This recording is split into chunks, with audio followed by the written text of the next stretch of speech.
Jio stationery স্যাটেলাইটের জন্য সান outage বা সৌর ব্যতিচার খুবই সাধারণ একটি মহাকাশীয় ঘটনা, যা বছরে 2 বার ঘটে থাকে।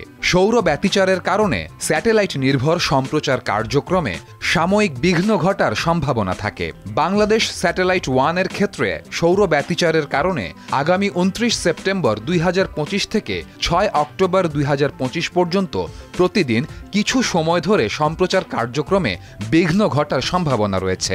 ধারণা করা হচ্ছে এই 8 দিন সর্বনিম্ন 3 মিনিট থেকে সর্বোচ্চ 13 মিনিট পর্যন্ত বাংলাদেশ স্যাটেলাইট 1 এর সম্প্রচার কার্যক্রমে বিঘ্ন ঘটতে পারে।